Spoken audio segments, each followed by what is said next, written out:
Machiegni kendo Nyakaramogi Ajwang'.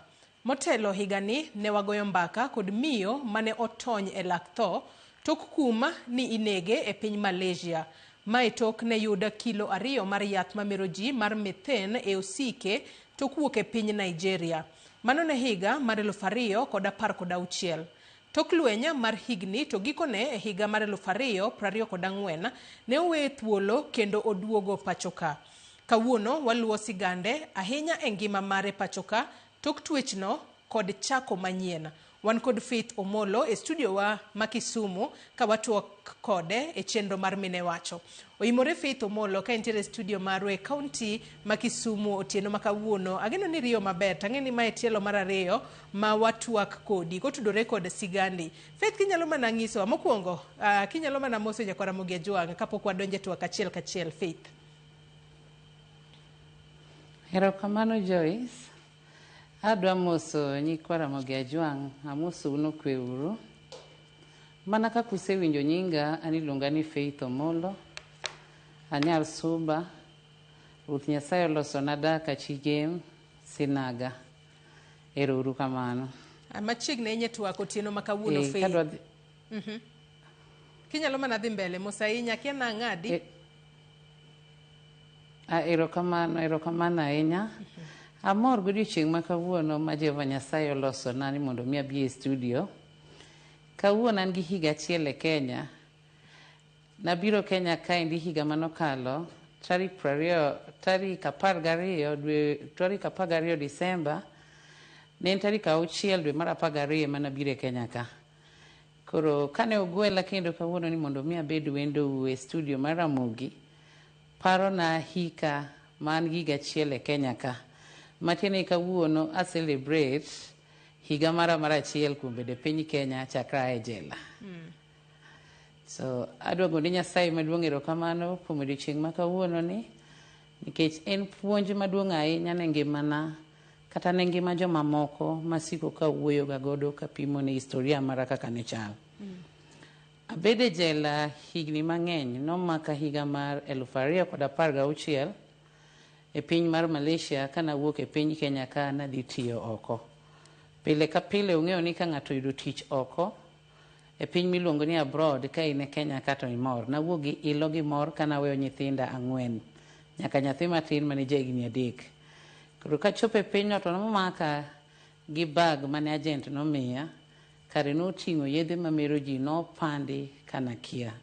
Koro abede jela, nong'adna buch tho e jela. Onge ng'ama nong'eyo ni anyalo duogo e piny mar Kenya, kata nawuon nokang'eyo ni anyalo duogo e piny mar Kenya.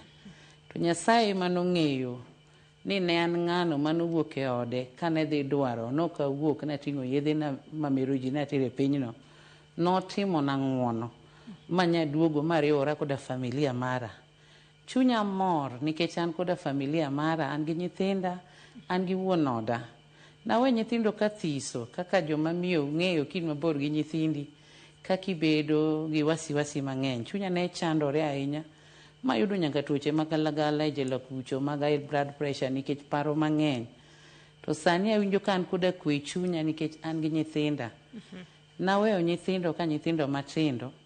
To kaduogo tayudo ka nyithindo gi nyithindo madongo. Faith, yena mar mondo kata nyithindo matin norwenya. Yena mar mondo mi ang'adi mana matina ka kendo itemo ngekonwa kanyo matina kaka nobedo higa mar 2016 ni wuok e pacho kae ka intiere kod chunya mano mar dhi manyo kinde mathoth iwacho ni kiwuok e pacho ka kidhi e pinje maoko tidhi e greener pastures matin ni nyalo yudo yuto moro mabup kendo ibobedo kikonyo familia mari. Kata kamano kuom hawi marach noyudi kod yedhe mamero ji mano panda e ofuku mari matinde ni kia no bobedo bibede od twech chakre higa mar 2016 nyaka higa mar 2024. Onyalo wacho ni en higni 8 mane ntiere od twech kacha, iweyo chien nyithindi 4 nyaka nyathi matin mano ma ja higni 3.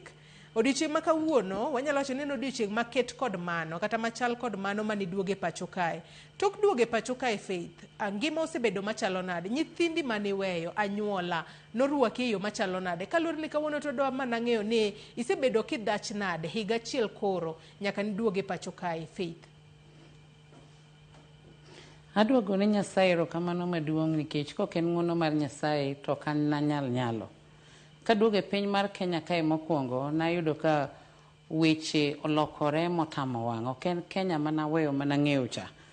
Ayudo ka gik moro amora, economy ni malo, gik moko olokore e Kenya. Ok en Kenya mana ng'eyo bang' higni 8 mana noko cha. To ka donjo familia mara norwaka. Ne girwaka gi mor kendo gi ilo nikech ne gigomba higni 8 go te kane pok ginena. Giwinja winja wachna to ginena. Koro seche mana duogo to ne gimor ahinya. Kata mana nyithinda kana duogo, nyithinda ne mor. An kaka miyo naparo ni samoro adhi rwenyo nyithindo.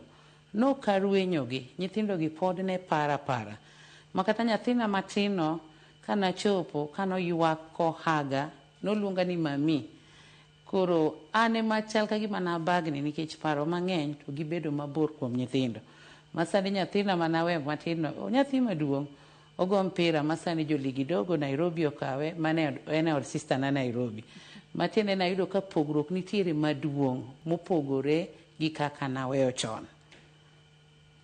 Ilero kanyo makare ahinya to kopogore kod pogruok makamano, kopogore kod pogruok kata mar familia mare anyuola ne okawiyo machalo nade kama ni dak nikech wang'eyo ni kinde mathoth ji kowuok e jela to nitiere wanyalo wacho ni paro moro ma ok ni kare ma seche moko janyuola nyalo bedo godo kuomi. In kaka Faith, anyuola kuma nudake ne girwaki yo machalo nang'o? Faith. Anyalo wacho ni kata sechegi kama pod antiere gi pek e chunya kata gi pek e kind anyuola mamoko kata gosiepe mana an godo. E piny Kenya ka an gosiepe mang'eny, anyuonda be en anyuola maduong'. To nitiere anyuola manorwaka, to nitiere moko ma pod nigi to e chunygi.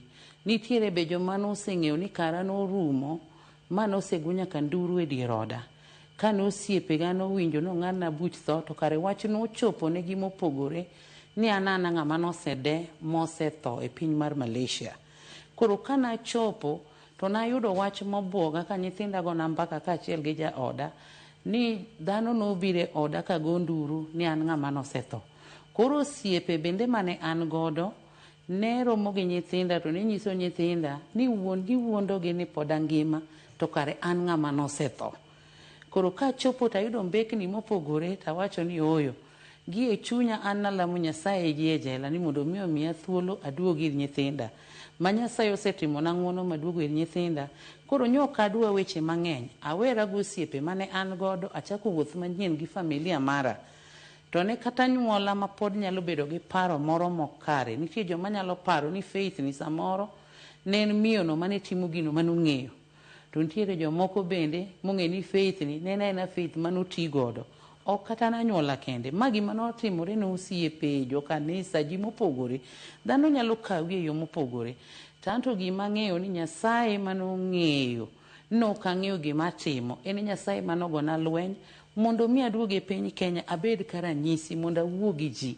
Anyis dhano gima timore. Koro mane korka kora koda anyuola kod osiepe.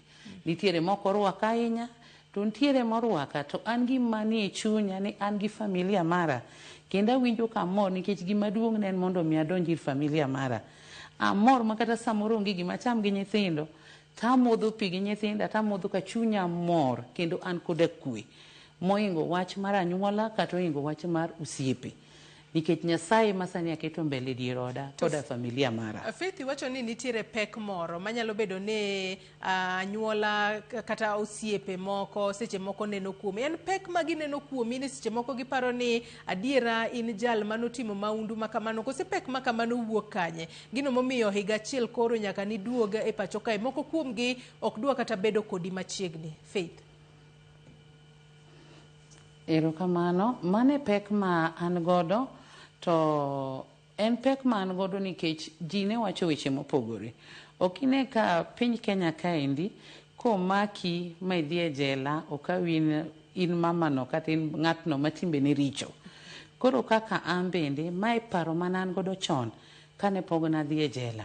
Kata an Faith ni chon, ng'ano mane oa e jela, nanyalo kawo jagono marach matimbe ne richo. To nikech nok ang'eyo ni kare jela kacha be ting'o jogo eko miwacho ni innocent. Kana yudora e jela, eka nadhi apuonjora e jela ni kare jela ok ting'a mana joma richo kende. jela ting'o nyaka jogo eko ma innocent. Koro miyo winjo dhano opogore. Nitiere joma nyalo kawa ni samoro Faith ni ne en ng'ano manong'eyo gima timo. To nitiere ng'atno bende manyalo kawa ni Faith ni en mamano marach. To anto gi e chunya kod Nyasaye manie polo ong'eyo no kang'eyo gima natimo nawuok e dier oda kaka ng'ama miyo iwuok ni dhi manyo ne nyithindi to kuom hawi marach irado gi masira.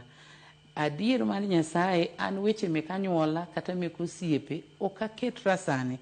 Kaneno ng'ama orwaka gi chunye mane ng'ama bedo godo close to taneno ka nitiere ng'at moro madwa paro koda paro marach, awene mana kore nikech ang'eyo ni pach dhano opogore.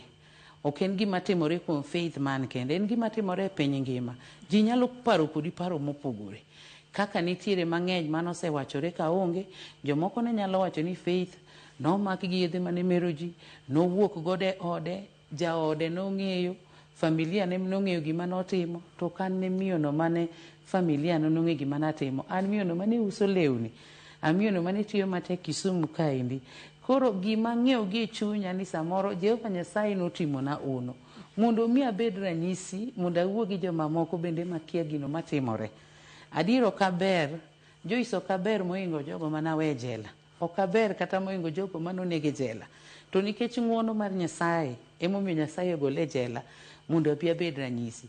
Koro bedo ni anyuola kata manosiepe kata wede nyalo wacho wach moro mopogore koda kata nyalo bedo mabor koda, an kaka Faith aneno ni mano ok en wach mochuna ahinya nikech gima duong' moloyo wuon nyithinda manaweyo gi nyithinda 4 aduogo to orwake oda kendo anyalo bedo koda nyithinda. Mano wach mamora saidi kinde duto kendo chunya ng'ich ahinya, onge gi wasiwasi moro amora. Mak mana naduogo Kenya to ayudo ka Kenya piny tek. Nyithinda ngima gi olokore, mok gin nyithindo manang'eyo. Pare ni nyithindo nyalo dak higni go te ka onge koda min gi. Dongi neno ka ok en gimoro mayot. Koro kanye mano opogore na kamano. Ilero kanyo makare ahinya Faith. Wang'eyo ni wanyalo wacho ni nitiere moko kuom osiepe, moko kuom anyuola mane okwedi kaluwore ni bede jela kuom higni 8 tiduogo pacho kae. Penjo machielo ma ng'ato nyalo bedo ni penjore ni nyithindo to nobedo e yo machalo nade. Kata kamano we asoma ne moko kuom ote mano ka Nyakwara Mugia Jwang' chwalonwa kae mano kokalo yore waduto te mag tudruok. Odiga Brighton wacho ni yawa wach Faith no lit na manade ne piny ka inyalo hangni wach to ka igeno kuom Nyasaye to ibiro loyo, meda geno kuom Ruotha. Velma Atieno bende wacho ni e yo makare ka entiere Nairobi Huruma Makonela wuod min ohero bende wacho ni e yo makare, wacho ka ni oneno makare kata kamano ok ng'iso anonwa ka entiere kanye. Millicent Ombogo wacho na winji maber ka antiere Kawosh. Mago moko kuom ote ma Nyakwara Mugia Jwang' chwalonwa kokalo e yore waduto te mago mag tudruok ka otieno makawuono. Ote machielo wacho ka awinji maber ka an Kadema, an Beryl, awinji gi nyithinda kaka Faiza Triza Churchill koda Jeriana. Med chwalo ote magi Nyakwara Mugia Jwang' kalure ni ote makamago wasomo gi achiel kachiel. Benano ote mathoth kanyo ka koro wacho kanyo ni Nyasaye notimo ng'uono ne Faith Omolo kendo miyo duogo e pacho kae kendo koro daka gi nyithinde. To mana penjo ma penji kacha Faith, akweda makamano ang'eni kopogore koda mano mane ojuki nyithindo mani weyo chiena bende nitiere akweda maseche moko ne gikale, to ere kaka ne itemo loso kodgi mar mondo mi gin bende ing'isgi ni gima kamae nok en herona mar mondo mi otimre, nok en herona mondo adhi e jela kuom thuolo mar higni 8. Magi mana gik mane otimore kuom hawi marach. Nyithindo bende nitiere kaka nokwedgi, to ere kaka niloso kodgi mondo gin bende gimed rwaki e yo makare Faith. Erokamano ahinya Joyce. Nyithinda ne nigi akweda malich ahinya kendo kanaduogo to wach mar nyithinda ne mane lit na ahinya kaka ng'ama miyo moingo kata mana wachna. Nikech seche manawe nyithindo kane gin nyithindo matindo, to nyithindo naweyo kanong'eyo ni mamagi dhi tiyo e piny mar Malaysia. Nok gin nyithindo manong'eyo ni mamagi ne ng'at manoting'o yedhe mane dhi mak godo e piny mar Malaysia kirwake jela. Koro nyithindo nobedo ga kwede kind jirani, nyithindo nodhi obedo ga kwede kind osiepe mane wan godo, nyithindo nodhi obedo ga kweda nyaka e kind nyithindo wetegi. Nyathi nyalo dhi to tugo to nyathi wadgi nyise ni mamau omake ni e jela, wawinjo ni mamau idhi negi. Osiepe bende mana an godo ne nyalo wuok kama gintiere, mane en gima ne lit na kabisa kana duogo, kendo giwuok ginyiso nyaka nyithinda ni mamau to notimore nade. Mamau ng'ama ne tiyo mana matek e piny mar Kisumu ka, ang'o manodonjo kuom mamau modhi oting'ore koda yedhe mamero ji ni tere piny ma oko, ni koro imake godo ni kete jela. Moko bende ne nyiso nyithinda kaka an ng'ama nosede manosega tho, ma wuon gi pando gi apanda. Koro weche nodhi obedo mang'eny. Modiochieng' mane osiepe nowuok modhi ogo nduru e dier oda kane nyithinda nitiere. Nyathina mar ariyo kiondko koda buok nomake. Nyathi mani kaka nowuok ma nyathi nolal. Nyathi obedo e street ma Kisumu ka nolokore nyaka street boy Kisumu ka. Nikech wach manobwogo nyathi, kendo ka noneno ni baba gi wuondo gi to min gi notho chon. Koro bang'e kana duogo e kachako wuoyo koda nyithinda mos. Kata mana sani pod awuoyo kod nyithinda. Kendo nago chonga piny kalemo kakwayo Nyasaye ni mondo miya gimiluongo ni wisdom. Kendo miya knowledge mondo mi weche mawacho gi nyithinda mondo donj ne nyithinda. Kaduogo to nyithindo nopenja ni mama kare ngima. Kare baba ne wacho nwa gadier ni ngima. Ji osebedo ka nyisowa ni tho ni onge. Jomoko bende osebedo ka kwedowa konenowa to nyisowa ni mamen gi ni e jela. Jomoko bende nyiso nyithinda kaka an miyono mane timbe gi riche momiyo an e jela. Koro weche ng'eny Joyce. En mana ni gima an amor maduong' moingo ni an aduogo, an koda nyithinda, an gi familia mara, mano mor malich miwuoro e chunya, kendo pile ka pile kasiko kachiewo tagone Nyasaye erokamano. Odhiambo kama koromo tagone mana Nyasaye erokamano kuom duoke oda kendo kuom kuodo wi jachien. To mago weche manyalo wachore nikech ng'ato wacho e wi kia mare. To kikia gimoro tinyalo wacho gimikia. Mae momiyo an kaka Faith manyar Omolo kanya wuok e jele piny mar Malaysia mabiro e piny mar Kenya ka, to nawacho ni ok adwa naling gi wachni. Ma gima timore piny mar Kenya ka. To ji osebedo ka ling godo, koro Kenya waonge gimoro ma iluongo ni knowledge e wachni endi. Dhano manyo tije e pinje ma oko, to king'eyo ni sami manyo tich e piny ma oko, lwedo midhi lware en lwedo machalo nade. Mana kaka Faith ne manyo tich moyudo tich e piny ma oko, to lwedo mana lware ne en lwedo marach manomiyo adonjo e chandruok maduong'.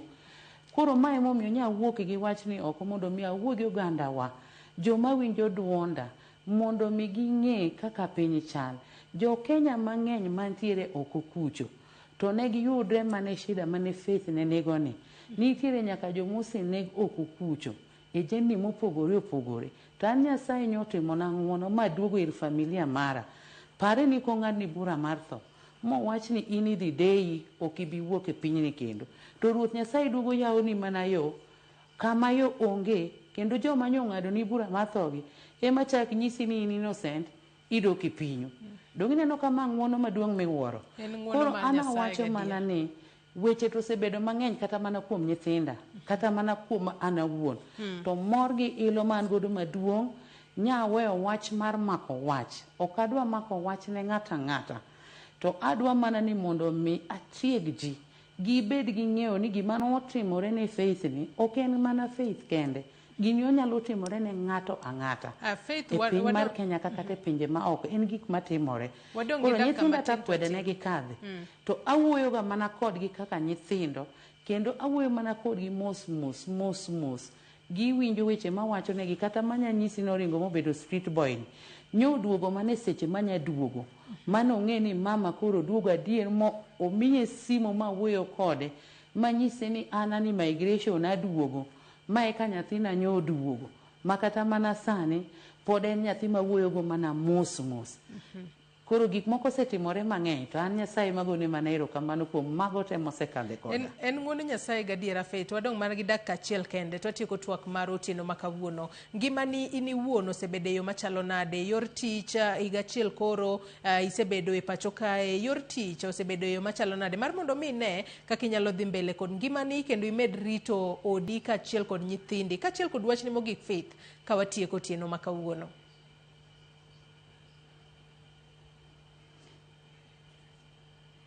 Adwa wacho ni kaka nyaduoge piny mar Kenya nyayudo ka weche ok yot ahinya. Mana kaka akwongo wacho nyayudo ka gimoro amora olokore, piny bende oridore, ok en Kenya mana weyo bang' higni 8. Ayudo ka ekonomi ni malo, to an jo ohala mane loko ohala e piny mar Kenya ka. Kata mana sani adok e ohala to pok ayudo yot mar chako ohandano malong'o nikech eka nyaduogo. Koro pod anana kidam e ohala, pok achung' motegno ohala nikech mane tich manyatiyo, pok ayudo income malong'o madachago ohala ni mondo mi achung' motegno. To e yo moro amora mopogore gi yor ohala Kenya kae ok inyal nyalo.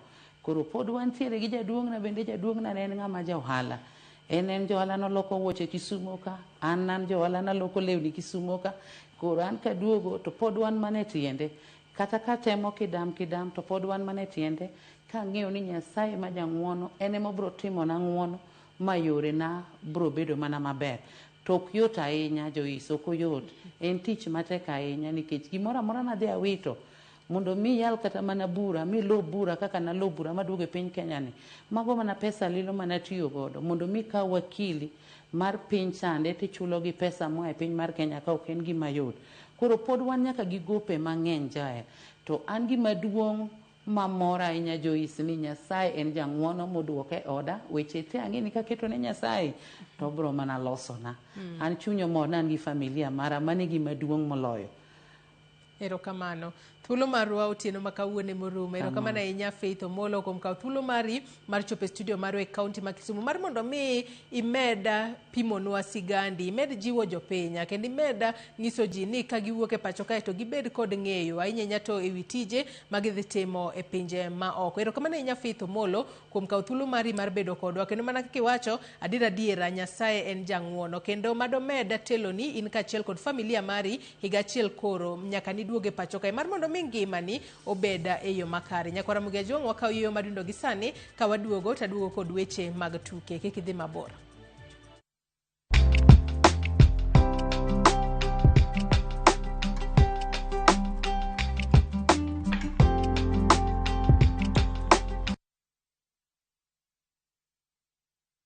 This festive season, let Seychelles be your haven of calm waters, soft sands,